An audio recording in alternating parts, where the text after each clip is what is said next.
Sir, you are muted. We can't hear you. Yes, sir. Okay, able to hear me now? Yes, sir. Yes, sir. Yes, sir. Okay, good. So let's do a quick recap before we actually get into the core session.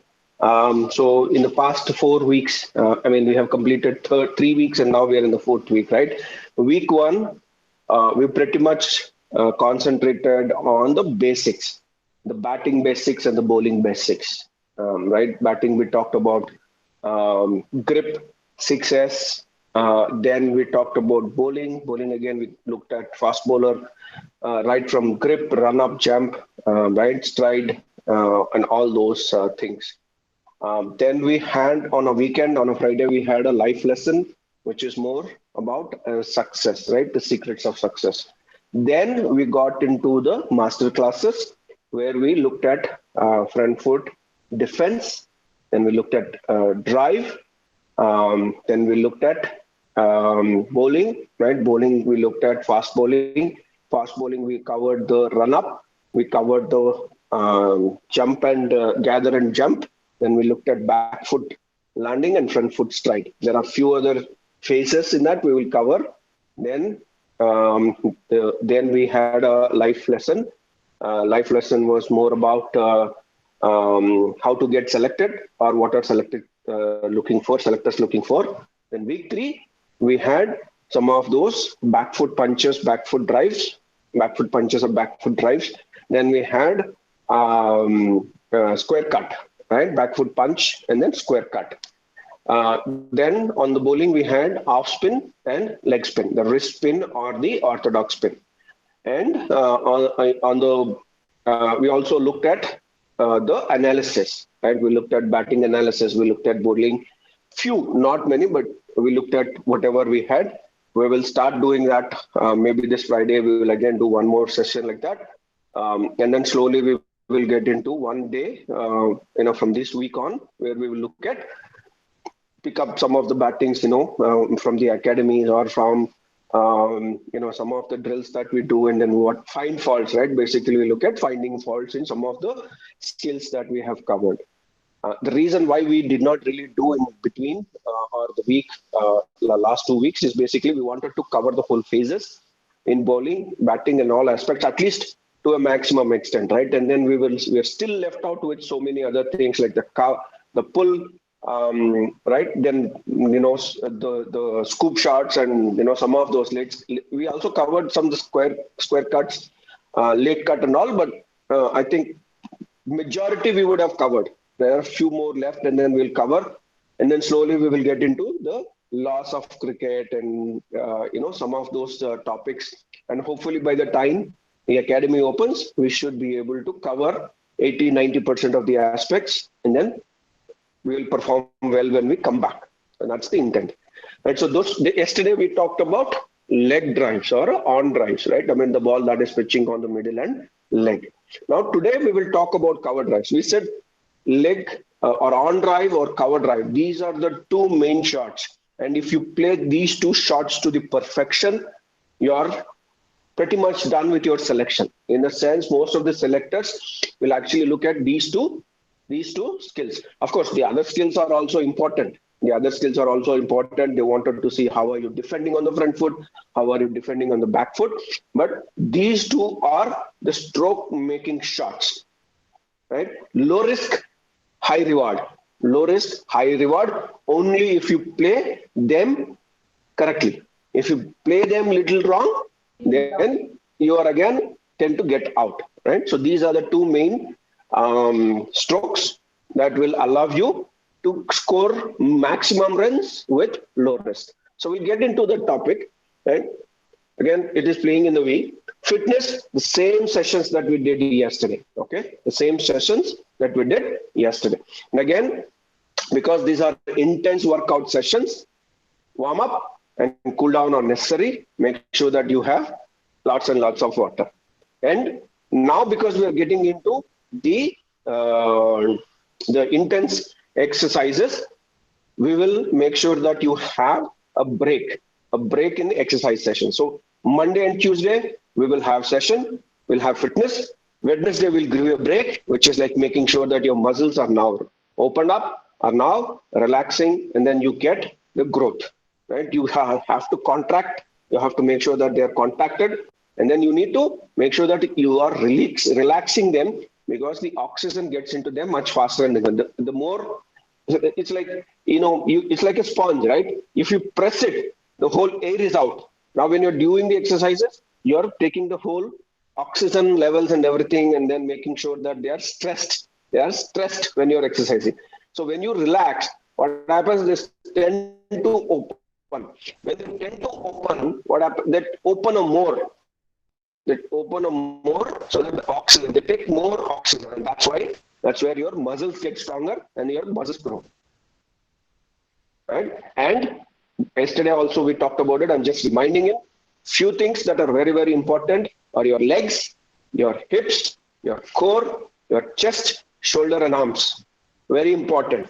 If you're a bowler, your legs and hips and shoulder and all these parts comes into picture, right? The more stronger are your legs, the more stronger are your hips and shoulders, you will be able to bowl more faster and with more control. Right? The more faster you bowl and the more control you bring on the ball, automatically you'll start to get wickets. Same thing with batsmen, right? Batsmen, it is not just about defense and then pushing the ball in the gaps and then making ones and twos, right? So you also have to hit the big shots, the boundaries, the sixers, right? Even the fielders, they will have to dive, they will have to take catches, they'll have to explode and take catches, right? Wicket keepers have to sit up and then stand, all the day. So for them also, their legs, because for example, batsman, you will have to stand on your knees and then you'll have to flex your knees, right? So your back, because you're bending too much. Let's say you're making 100. Assume how many hours you will have to play, right? If you're playing a 50-over match and assume that you are on the field for batting for like 30 overs or 40 overs, you mean almost that you're on the ground for 2 hours, bending and then moving all parts of your body. So the core, the legs, the back, the shoulders, right? The arms, everything again is important. So you cannot say that, okay, I'm a bowler, I only will focus on legs. No. In cricket, all parts of your body are involved. The core, right from the front to the end of around your belly, the whole muscles around here. The legs, the thighs, the glutes, the knees, the ankles, everything are important for bowlers and batsmen as well. Right? For wicket keepers, for fielders, it is important. And upper body, which we talk about your back, right? Your back is important. If your back, as a bowlers, right? If you're bowling in longer periods of time, then you might get into some of these back injuries, right? Because of not bending right, or when you're jumping or when you're twisting, you might have. So you need to have a strong back, the upper body, right? And then we talk abs also are important. The abs also are important. And obviously, we're talking about your chest and shoulders, because if you have to pull, you need to have that. If you have to cut, you need it. You have to play a lofted shot, you need to have that power in your hands and your shoulders. Obviously, because of the intense running that is required in the field, right? 6 hours, 3 hours batting and 3 hours bowling. Obviously, in batting, only the batsman might be working, but roughly 4.5 hours. Assume that if not the whole 6 hours, at least 4.5 hours, everyone should be active, right? So your cardio, you need to have that cardio endurances. And obviously your agility is also important, right? The way that you move, how quick you move. So we'll just quickly take about a minute, because just a refresher. And unfortunately, I could not upload it this one yesterday. But by 3 o'clock today, I'll make sure that I upload this so that you can take a look at it whenever you wanted to do this. Firstly, we're going to do a front plank. It's really important to get your head, shoulders, hips and feet all in one straight line. If your hips are sinking towards the floor, it puts a lot of pressure on your lower back, so we must engage our abs to bring our hips back up into that straight line. If you want to make this a lot harder, do a reach and touch, as this really challenges your ability to stabilize your hips and your core. So next we're going to move on to our left side plank, which is going to strengthen our side abdominals, also known as our obliques.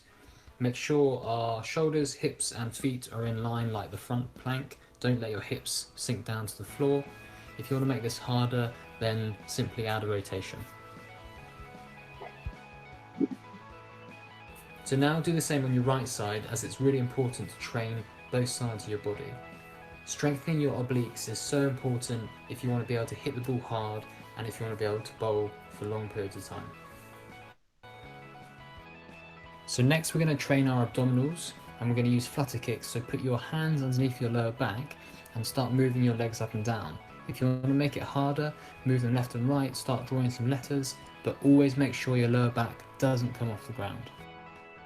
Lower back injuries are pretty common in cricket, and this is a really good exercise to strengthen your back. So imagine you're a parachuter and you're jumping out of a plane and you squeeze as hard as you can at the top of the exercise. So next we're moving on to crunches. Bring your knees up to 90 degrees and then crunch up, bring your chest towards your knees by squeezing your abs together. If you want to make this harder, we can do hammer sit-ups. This is where you bring your arms and your knees together simultaneously and you meet in the middle, and this really works your abs.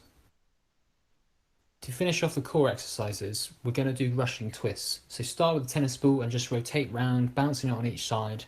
And then we're going to bring our knees up off the ground and just throw the ball left and right, trying to maintain that balance and stabilising your core. Then we've got to put this all together, bouncing the ball either side, twisting your body, training all your different parts of your core to finish up. Building strength in your legs is so important in cricket. So start off in a split squat and drop your back knee down to the ground while keeping your chest up, and make sure that front knee goes 90 degrees when you're at the bottom. We can progress this into a drop-in lunge where we keep in the same position as the split squat, but we're just alternating legs and we're just challenging our ability to stable our body a little bit more. The last stage is to go from a walking lunge into a reverse lunge. Make sure you get your knee up before you make contact with the ground and try and stabilise your body as much as possible. So now we're on to bodyweight squats. Squats are a fantastic exercise to train your legs and your core. Start by pushing your hips back, keeping your back straight and getting your hips down to 90 degrees. You can use your hands to counterbalance yourself, but make sure your back is always straight. We can progress this onto the under the bar squat. So you squat down on one side, then transfer your weight onto the other leg and then up into the standing position and then repeat. The last leg exercise we're going to do are calf raises. These are really important to help you with running and jumping. So balance on one leg and go up onto your toes while keeping your balance. If you want to make this harder, then get your hands above your head. This is very important for spinners to build up the strength to release the ball at the top of their action. So next we're going to move on to push-ups. They're really good for building your chest, your arms and your core. So we've got to make sure we maintain that straight line throughout our whole body. It's also a good idea to try different variations of push-ups. So here's a wide arm push-up, which is going to target a slightly different area of your chest. If you want to challenge yourself more, we can do a diamond push-up. So put your hands in a diamond underneath your chest and make sure you maintain that straight body throughout the whole exercise. So next we've got the military press-up. Put your hands shoulder width apart but move them slightly down towards your waist. This is really good to work your triceps. The last variation is Hindu press up. So we start in a downward dog position and we move our head and chest as close to the ground as possible, and then bring your head and chest up, making sure that we really extend our arms at the top. Firstly, a great way to build power in your legs is to do big bound jumps. So start on 2 feet, jump as far and high as you can, use your arms to propel yourself forward and land in that squat position that we did earlier. So now we're going to do a full body exercise and we're going to start with squat thrusts. So squat down to the ground, place your hands on the floor and jump your feet back and return them to the standing position as quickly as possible. We can progress this onto burpees where you do the squat thrust but then you get your chest onto the floor and you explode up as quickly as possible back onto your feet. If you want to make this harder, we can do a burpee, but we can introduce a jump at the top. So I'm doing a tuck jump here, but feel free to do any sort of jump you want, but make sure you're exploding up off the ground and you're getting that maximum height on your jump. right? And then, as I said, we did not add the cardio. Cardio is basically doing the sprints and then doing the skips. And so we'll move on to the core topic, cover drive, right? So some of these drives that we talked about, right? The forward, off drive, straight drive, on drive, all of them are of the same group. All of them are from the same group, and there are many constraints and constants in this drives. Just that the way that you just move slightly, move your body, your shoulders, your head, your back varies. And so that's why we say they all come from the same base. They are actually from the same tree. If you look at it, they are from the same tree, which are having the branches. The drive, we call the off drive, the straight drive, the on drive, and now we're calling the cover drive because we're just making sure that we play the ball in the cover or extra cover region, little extra cover region, right? So they differ only where you want the ball to go, right? Offside, you wanted to play in the offside in the V's, right? Straight back to the bowler or over the head of the bowler or umpire. On drive, mid on and widest mid on region, right? So cover drive is played just little. So the only difference, as I said, a small variations, right? On drive, what we said, you need to move your leg, right? You need to move your leg outside the leg stump and then open your body and then play, right? Cover drive is also pretty much the same thing, but here we are making sure, or we are saying that the ball is pretty much in the line, fifth stump line, half volley, but we are playing it little later. Half drive, you generally can play either little forward, right? But here in cover drive, we wanted the ball to come to you and then make sure that you make the contact of the ball after it passes your front toe. After it passes your front toe, it should not be played forward. It should be played late after it comes to you, little closer to your body. Pretty much the straight, pretty much the same. But what happens now? The ball is in the fifth stump line, half volley. We're taking the head, we're taking the shoulder, leg there on the front foot stabilized. But we're now allowing the ball to come to us, and then playing late. So that's the little different. So let's see how it is. Right? This is not a demonstration, but just a thought.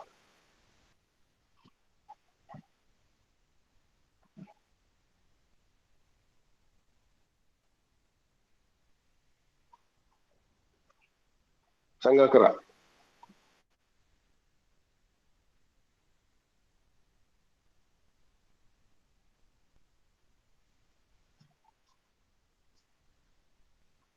Yeah, just a second. We'll come back here. I think I have not enabled the voice. So let me just. What do you say? Okay.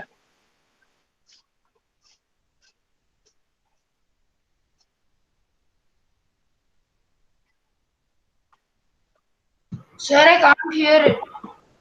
Better audio, sir. Yeah, we're not able to hear, right? It's okay. Yeah, I know.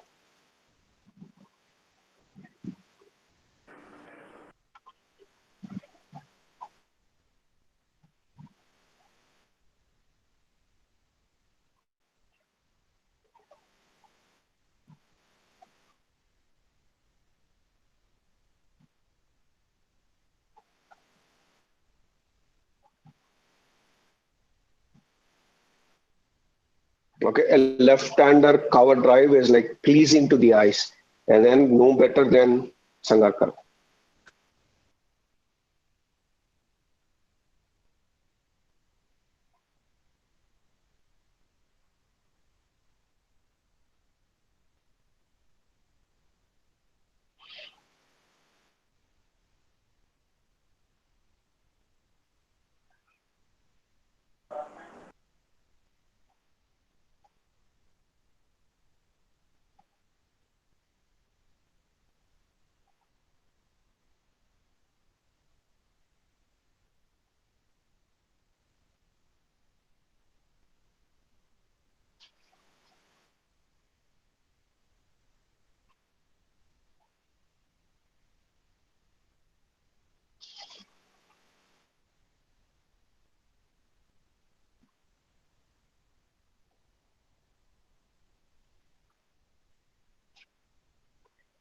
right?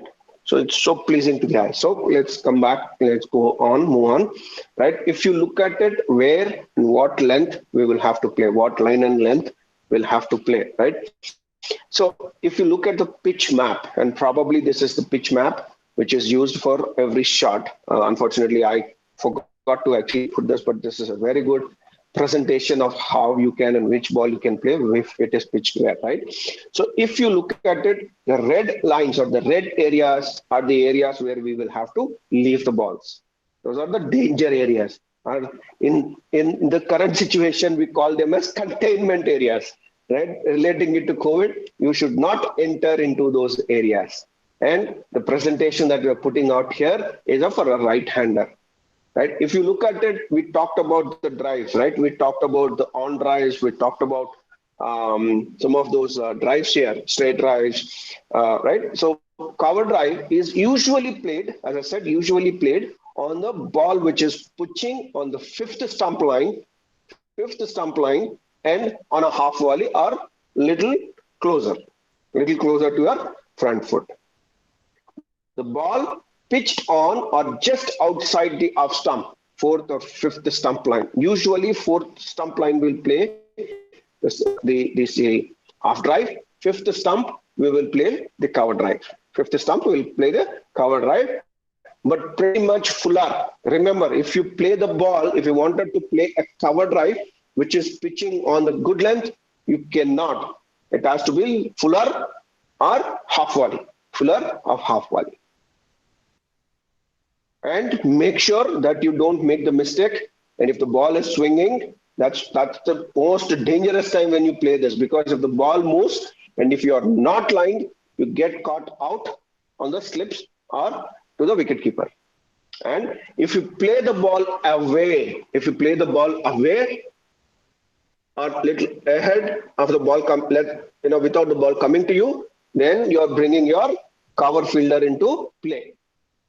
So there are the risks involved. But one of the best scoring option is cover drive. The bats, and as I said, fifth stump, make sure that the ball comes to you, which is very, very, very important. Make sure the ball comes to you. It can be played either to a half volley or a fuller ball. Sir, I have a doubt. Yes. Sir, if there's a cover fielder, then should we try to hit the cover drive in like extra cover and cover gap, or Yes. point and cover gap? You should make sure that you just check where you want, right? That is where your follow through will come. You will have to make sure that you are piercing the gap between the cover and extra cover. Or you can even play to the square also. You can just open the face of the bat at the last moment, make sure that it goes to cover also. But when you are doing that, right, when you are maneuvering the ball with your follow through, make sure you play it to the perfection. If you even play a slightly wrong, let's say for example, if you're playing front, not coming out or not late, and you're playing front, and then if you maneuver the ball to the square, then you might bring in your slip or your gully or a point fielder, depending on how the ball is swinging. Right, and if you have a short extra cover fielder, then you might have more risk. So the importance of playing, because it is slightly away from your body. Fifth stump means little away from your body. So you will have to be very well aligned to play this ball. And you should play, allow the ball to come to you and play late, which is the key. Play the ball late. If you play early, then it is a risky shot. But if you play late, then it is the good shot, and then it goes on the ground. See, important thing is you will have, because the cover is here, right? You will have to make sure that you're just pushing it in the gap. See, I mean, all the time it may not go in the gap. Sometimes the fielder is quick, sometimes your timing is not right, but your intention should always be making sure that you hit it in the gap. I mean, even if you are timing it well, a split second is enough to pass the fielder. You may not be able to field, even if it passes next to him. Always, not just for cover drive, any shot that you play, try to play it within the gaps. Look at the gaps, not the fielders. You should not look at the fielders. You should look at the gaps. Okay. Okay, sir. Right. So the batsman decides to play the shot at the point of release. Another thing, right? Little tricky, right? Little tricky because the bowler might change the ball or change the mind at the last moment just before releasing it. So you will have to be very, very, very cautious when you're playing this shot. But if executed perfectly, it is the shot of the day. It's so pleasing to watch. You watch any bowler or any batsman who plays this cover drive, right? And it is very much adorable to your eyes. Kane Williamson, Joe Root, Kohli, Babar Azam, forget about the country they are in, right? Ricky Ponting, some of these players, when they play this shot, it looks so pleasing to the eyes. It looks as if there is no power behind it. Yes, there is no power. It's all technique and timing. Right? So if you look at it, the leg stump, the pitch map is important. Just remember, make sure that you have the picture of this pitch map in your mind. It gives you very much guided. It is like a guided or a guide to you to play which shot. At least from a length perspective. It may not be so much on a So it also gives you a sense of the line and length both, but there is a area, not probably the area varies for Arjun plays, the area varies for Kumar, right?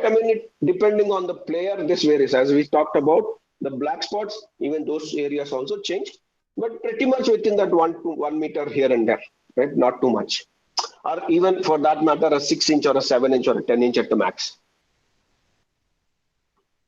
So how to play this? Allow the ball to come past the front foot. Very clear. First and foremost is fifth stump. We know, right? Fuller. But now allow the ball to come and pass your toe, front toe. Pass your front toe. Turn the front foot, shoulder, and hip to the area where you wanted to hit. You cannot play like this. You have to make sure that your front shoulder, hip, and the whole, his body is behind the ball. The whole body is behind the ball. Then you will be able to. Play. You can keep a gap, as I said, right? Drives, you cannot be in the line of the ball. You will have to keep the foot little away so that you allow the drive, you allow the flow. So you can use that gap to place the ball wherever you want. Turn the front foot, shoulder, and the hip in the area you wanted to place the ball. And then ensure that the hands work in the same line.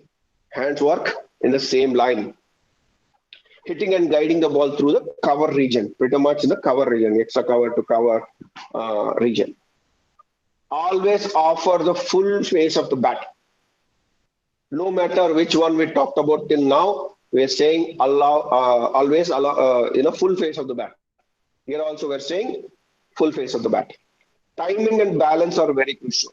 As I said, timing and balance. Balance is your front foot. You have to transfer all your weight onto the front foot. You will have to stabilize before you downswing the bat. We'll talk about in the phases today. Sir, the heel should the heel be pointing to the sky? Yeah. So when you are landing, it will be like this. But you will have to. Yeah, back foot is to the sky, always. When you're on the front foot, heel of the back foot always to the sky. We talked this in the basics, right? So if you're playing on the front foot, this one is to the sky. If you're playing to the back foot, the balls of the feet are to the ground. Yes, sir. This is heels to the sky. Back foot, heels to the sky. Right? Timing and balance are crucially important, are very important. Balance and time. So you will have to make sure that you transfer the full weight. You can only transfer the weight if your head is ahead and your shoulders are dropping. You cannot transfer the weight without doing that. Important. Right? And then mistakes. If you play the ball insufficient balance and if you play the ball early, right, then you are hitting in the air, covers will come. And if you're playing away like this, then you're bringing the fielders on from the square to the slip into picture. So that's why we're saying technique is very important. Balance is also important. If you have a wrong balance, if your head is falling, or if you're playing away from the body, then it becomes a little difficult. It should be very disciplined shot. All right. So now we come to the phases of the shot. What we have done, because we now know the step and backswing and downward swing and impact and follow through. We have not mentioned those. What we are saying is we will go step by step, right? So the phases of the shot, the first one is the setup. The setup is the batsman should be relaxed and balanced. Batsman should be relaxed and balanced with his head and eyes level, common, right? And your bat should be coming from the half stump or first slip. That is common. You don't change anything. The front foot and front shoulders should move in sync to the line of the ball. The head, the shoulder. The front foot and front shoulder. Head, front foot and shoulder. All three should move in sync. Step and backswing happens together. Just like any other drive. If you remember any drive that we talked, we said the same thing. Step and backswing happens together. Okay. If you look at it, the height of the bat, right? When you are lowering your shoulder, automatically the bat will go up. Two important things. You should always cock your front arm. Always cock. And this is cocking. Always cock. Right? So when you move back, automatically you move back. So when you drop your shoulder, right? Even stand like this, drop your shoulder. You don't have to move. The bat will automatically go up. So now you're going forward and then bringing the bat. So the step and backswing will happen together because you're dropping your shoulder. The hip and shoulder are turned towards the point or where you wish to hit the ball. The hip, right? The shoulder is pointing towards where you wanted to hit the ball. You should not play like this. If you play like this, if there is no fielder, you are lucky. But if there is a fielder, then you are actually putting into the hands of the fielder. Right? So that's why we always say the alignment is important. Now the ball is pitching here. Assume the ball is pitching here. Okay. What I'm doing, allowing the ball to come to me and playing it here, playing it lately. And then I can move it here. Or I can hit straight. So your shoulder and hip should be towards the direction of the ball.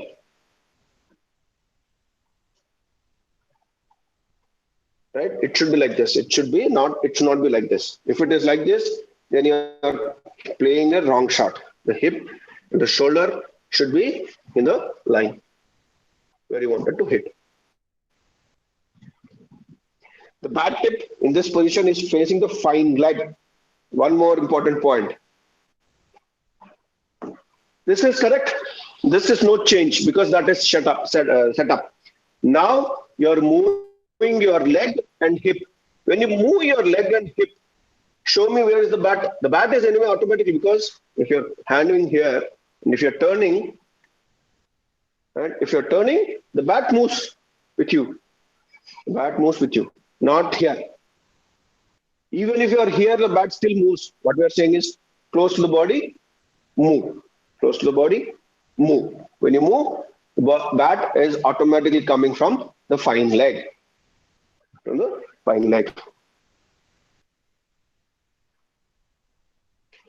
Top hand cocked. See, in sync.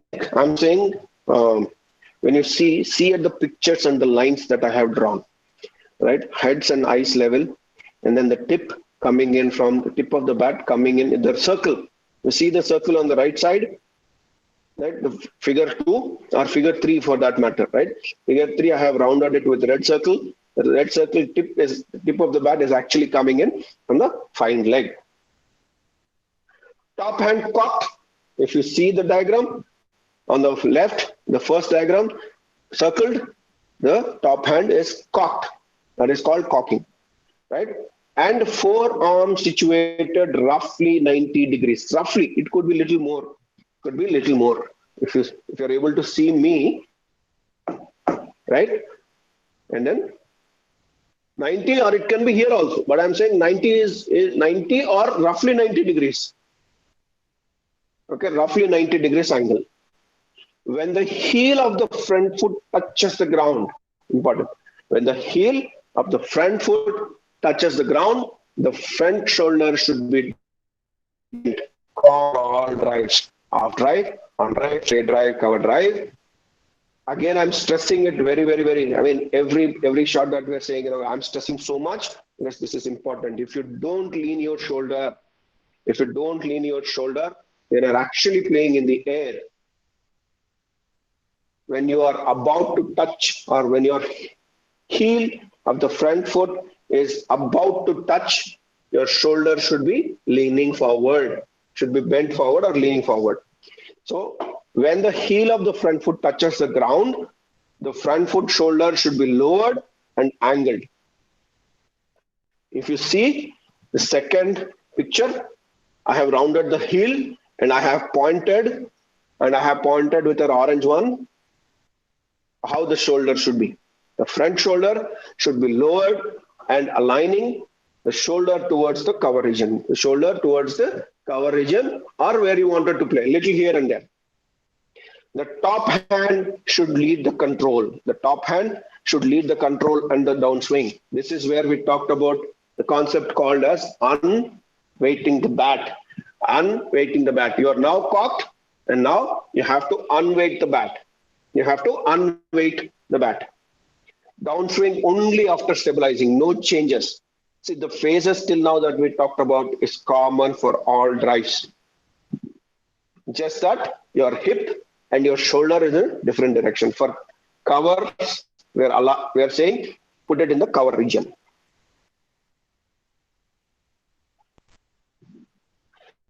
Head should be advanced or at least over the front foot. Remember this, at least over the front foot. Only when your head is above your front foot, you will be allowing the ball to play late. You will be playing the ball late.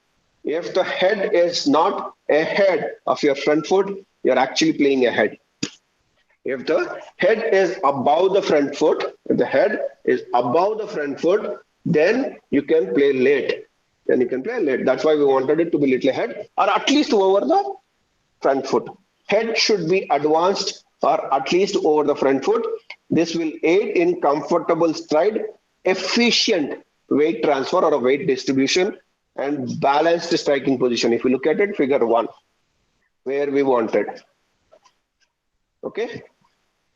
Downswing and weight distribution. This is the downswing phase.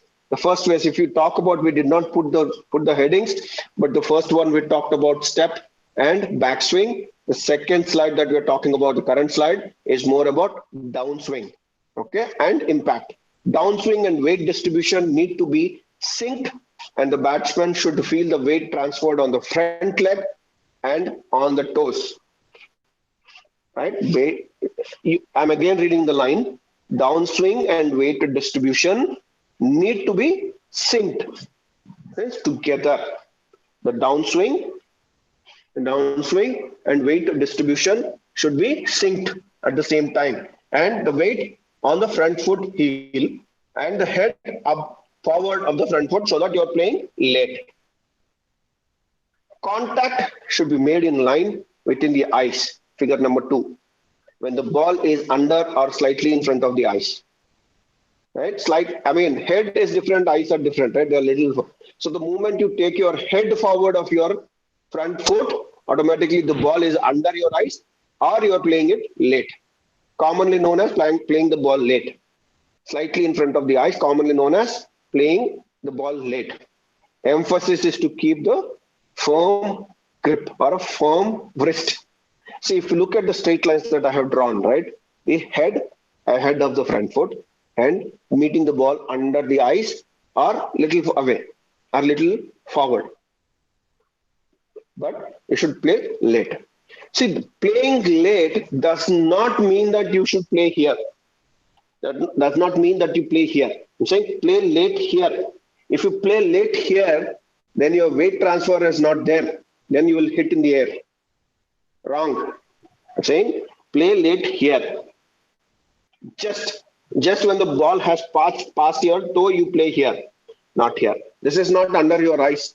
This is behind your eyes and behind your front, behind you, right? So common mistakes, we'll talk about it when we go into the fine folding sessions. But these are very, very few minor things that we will have to adjust to play a perfect cover drive. The front foot should be positioned slightly inside the line of the ball and pointing to the intended target.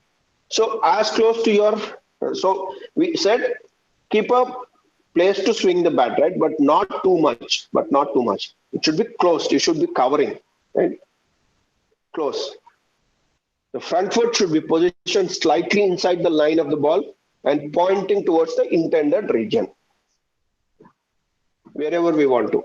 But wherever we want to, we will have to align our front foot and shoulder, both. Aim to keep the front elbow high. This will assist in directing the vertical bat path. If you look at it, the front foot, the first figure 1, I put where you should be having all your weight, right? And how you should be positioning the feet, right? Open to play that swing. Don't hit here. I mean, if you're close, then you will hit here or you will hit here. So open and then allow the place to swing.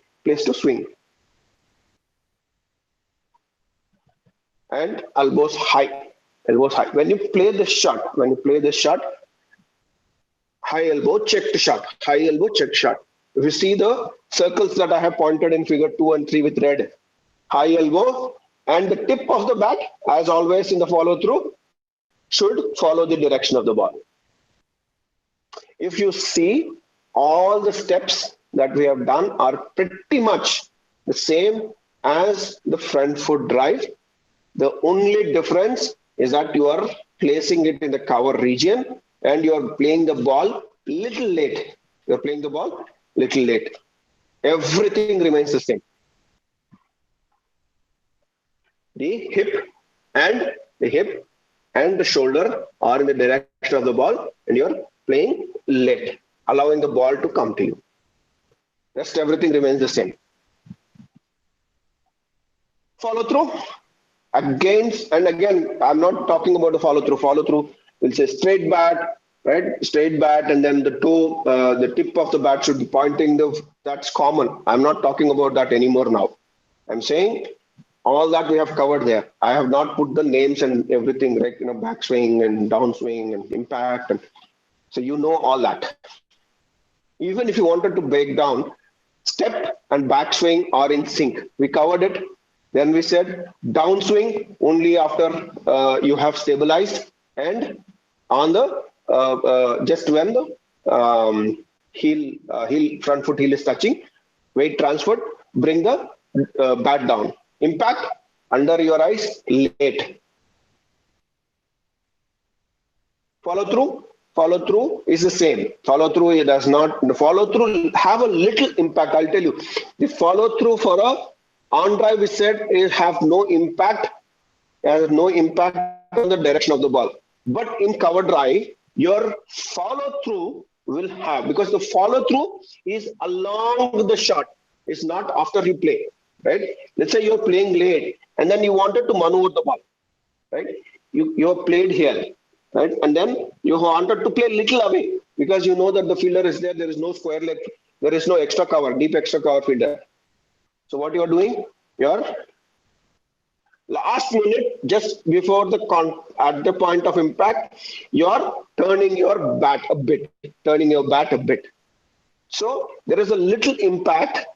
There is a little impact with the follow through. It depends on, because you're playing late. That follow through also will have an impact in the direction of the ball. Right? The tip here is, for the fast bowlers, you play a checked drive. So for the fast bowlers, you play a checked drive. You don't take it here. You don't take too much and then come here. You do a checked drive.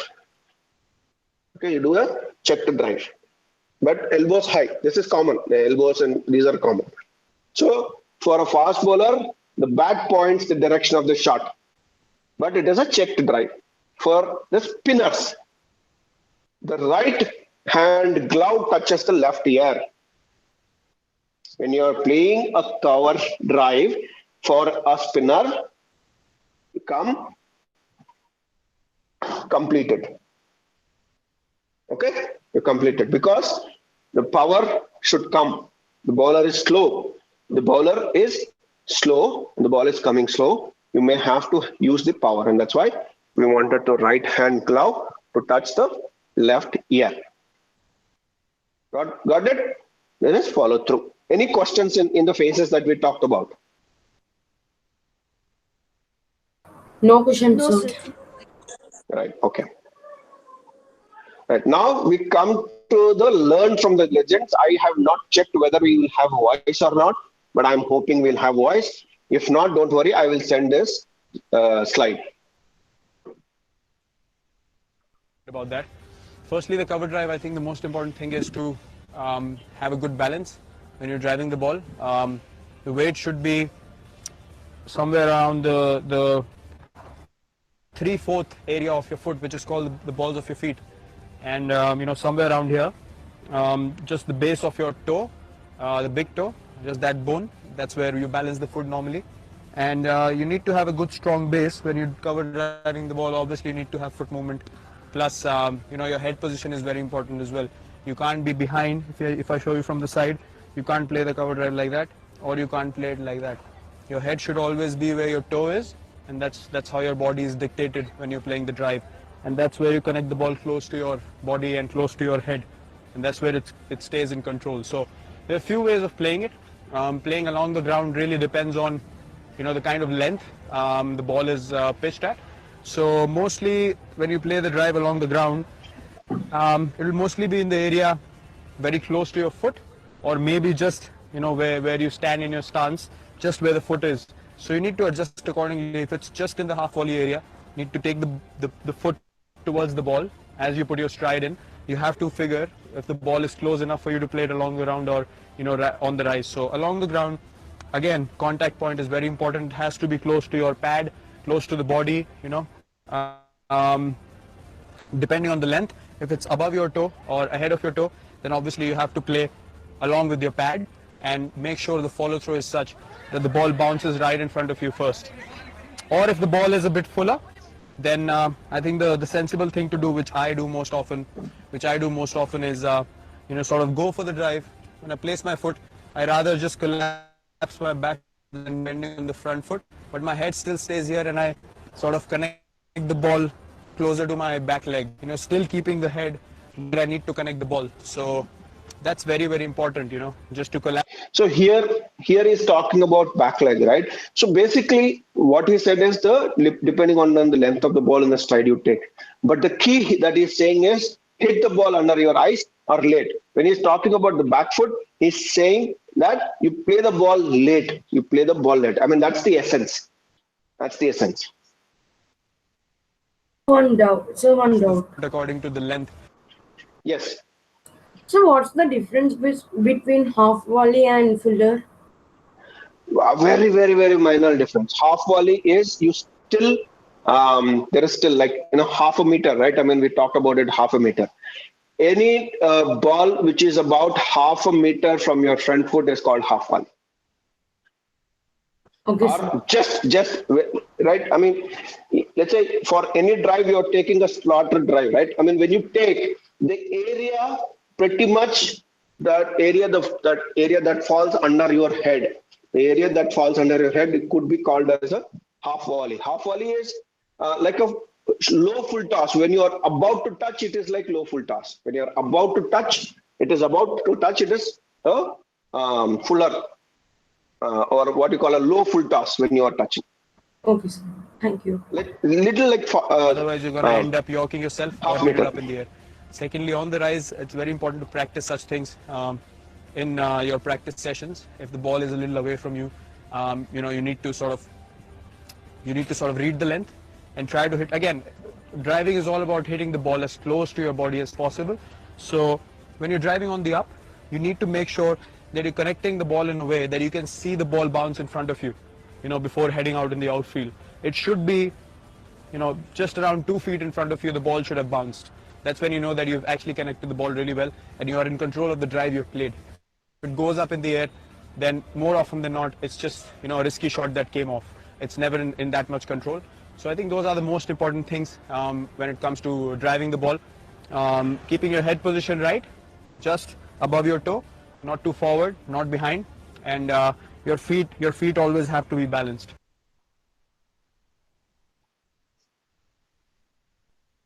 Okay, that's from Kohli, and then now we will look at from Sangakkara.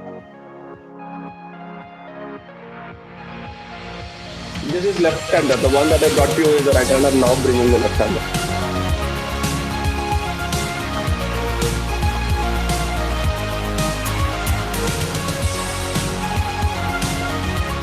Let's have a look at the most classical of shots, left-handers cover drive. Talk us through your thought process and the way that you achieve that glorious shot that pierces the man at cover and disappears off for 4. We have to accept one thing. Attacking shots are, our cover drives are cuts. Yes, we might get out doing it. Always. Always. But the point is, if that's our strength, we have to be unafraid to try and execute them. So for me, my cover drive is my bread and butter. Whether it's a first ball of the match or whether it's on a difficult wicket or whether it's on a slow wicket, I don't care as long as I know that it's in my area, the ball's pitched up and I manage to control my bat swing and my body to it. More often than not, I hit it for 4. Okay. To start off that movement for me, again, being relaxed, watching that ball, you read the length, you know it's going to pitch up, your body reacts automatically. The most important part, of course, head and shoulder. Mm-hmm. That starts off everything. That's the first thing that moves, isn't it? Because that's a mistake that people make with the cover drive. Absolutely. So whatever your initial, so my initial movement is slide back and across. So key important point, what he mentioned was your head and shoulder are the key in playing any shot. Right? I'm again repeating it. What he mentioned, the head and shoulder are the key important aspects when you play any shot. Even in this shot, the head has to come first, then your shoulder should lean. That's a key. That's a very key.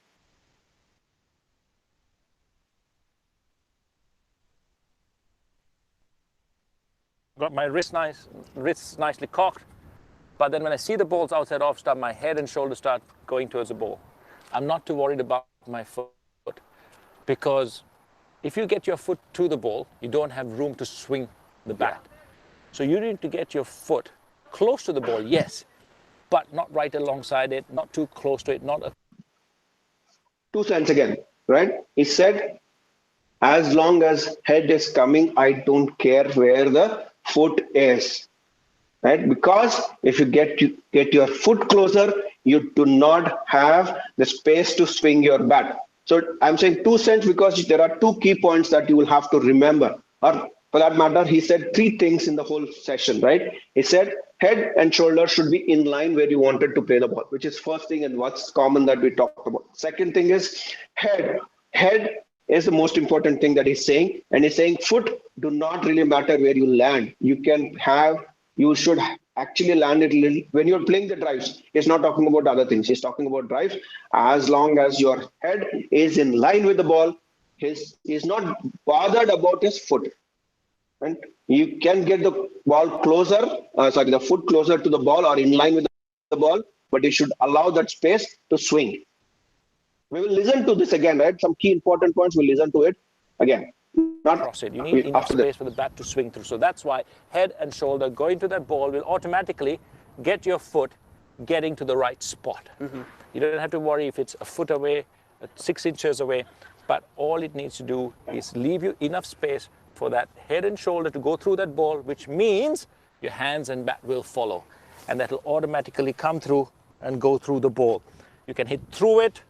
If the wicket's a bit tricky, you can actually hit a bit more stylish drive when the wicket is true. But make sure your knee is bent, your weight's over. Sometimes your back foot does bend, but as long as by the time you've hit the ball, your weight's gone through it, the last bit of the back foot collapsing might actually add a bit of style. It's not necessary, might add a bit of style to it.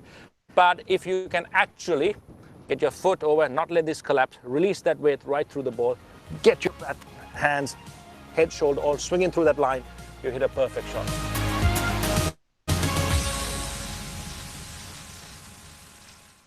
Right, we'll just play this again because few important points and learn from the legend. I'm saying learn from the legend, and the word and the topic itself says that learn from the legend. We'll just go through this again, okay? One more time.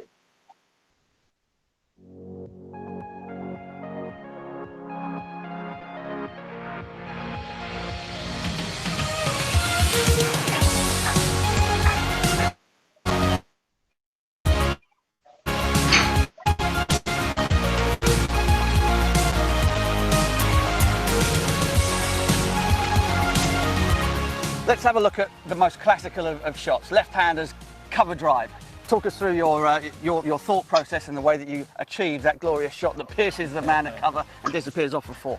We have to accept one thing. Attacking shots are, our cover drives are cuts. Yes, we might get out doing it. Always. Always. But the point is, if that's our strength, we have to be unafraid to try and execute them. So for me, my cover drive is my bread and butter. Whether it's the first ball of the match, or whether it's on a difficult wicket, or whether it's on a slow wicket, I don't care, as long as I know that it's in my area, the ball's pitched up, and I manage to control my bat swing and my body to it. More often than not, I hit it for 4. Okay. To start off that movement for me, again, being relaxed, watching that ball, you read the length, you know it's going to pitch up, your body reacts automatically. The most important part, of course, head and shoulder. That starts off everything. That's the first thing that moves, isn't it? Because that's a mistake that people make with a cover drive. Absolutely. So whatever your initial, so my initial movement is slide back and across, got my wrists nicely cocked, but then when I see the balls outside off stump, my head and shoulder start going towards the ball. I'm not too worried about my foot, because if you get your foot to the ball, you don't have room to swing the bat. So you need to get your foot close to the ball, yes, but not right alongside it, not too close to it, not across it. You need enough space for the bat to swing through. So that's why head and shoulder going to that ball will automatically get your foot getting to the right spot. You don't have to worry if it's a foot away, 6 inches away, but all it needs to do is leave you enough space for that head and shoulder to go through that ball, which means your hands and bat will follow. And that will automatically come through and go through the ball. You can hit through it. If the wicket's a bit tricky, you can actually hit a bit more stylish drive when the wicket is true. But make sure your knee is bent, your weight's over. Sometimes your back foot does bend, but as long as by the time you've hit the ball, your weight's gone through it, the last bit of the back foot collapsing might actually add a bit of style. It's not necessary, might add a bit of style to it. But if you can actually get your foot over, not let this collapse, release that weight right through the ball, get that hands, head, shoulder, all swinging through that line, you hit a perfect shot. Right, so that's from the legend Sangakkara. So now we move on. Any questions? No, sir. No, sir. Good, right. So yeah, so we covered this fitness, the importance of fitness, and as I said, yesterday and today we will do the same fitness. We will, because these are intense exercises, we will have a breaks in between. We also talked about why we need the breaks. Then we talked about the cover drive, the phases of the cover drive, the key aspects of the cover drive, right? How, when, and what are the techniques that are involved. These are the points that we learned in the course session. Then we talked about, we brought in some sessions from the legends, the Virat Kohli himself and Sangakkara, the right-hander and the left-hander. Then at the end, we're coming to the challenge of the week. The challenge of the week, we talked about it yesterday. Core. First thing is plank. Yes. Yesterday we asked you to do 60 seconds. Today we are asking you to do 90 seconds, which is 1.5 minutes, 90 seconds. We're asking you to do 90 seconds of core, right? And then we wanted you to do the hanging ball tap drives, hanging ball tap drives, the half drive, straight drive, on drive, and cover drive, right? Do the shadow sessions for this. Do the shadow sessions. Right? Very small tip. If you might have this at home, make sure that you mark something with a chalk piece. Mark something with a chalk piece, which is your crease, right? And then make sure that you tape the direction, right? The straight drive and the on drive between fifth stump, fourth stump, middle stump, and leg stump. Make sure that you mark the ground. And then make sure that you take the foot and bat along that. Right? That's where you practice it. Right? That's where you can do your shadows. And why and how is it important? The reason is the moment you mark with a tape, right? Mark it with a tape. If you don't have a tape, if you have a chalk piece, make sure you draw a chalk piece. Or if you have wickets at home, you can just place your wickets. And assume that you don't have anything, you can at least use your chalk piece. Assume you don't have even chalk piece also. Then obviously your instinct will play the role. But if you mark, then what happens is you play or bring your back swing or bat swing in that line. That is important. Okay, sir. Right? Do it. I see these are few things that we wanted you to do at home, because the more you practice this, the more you get used to it, and the more it becomes a muscle memory. We call that as a muscle memory, and it's very easy to play the shots. Once you have developed that muscle memory, close your eyes. Someone wakes you at 12 o'clock midnight and then ask you to play a cover drive. If the ball pitches there, you will definitely be able to play the cover drive. Leg side on drive, you will definitely. So basically, that's why how your shadow drills will become important. So that's why we're bringing in this challenge of the week, right? So make sure that you do it. You don't really spend too much, right? Maybe you are spending 90 seconds in the plank, about a minute rest, and then do the drills, taps. If you have the hanging ball, okay. If you don't have it, no problem. But at least you can do the shadows, cover, off drive, straight drive, leg drive. 4, 5, 20 minutes.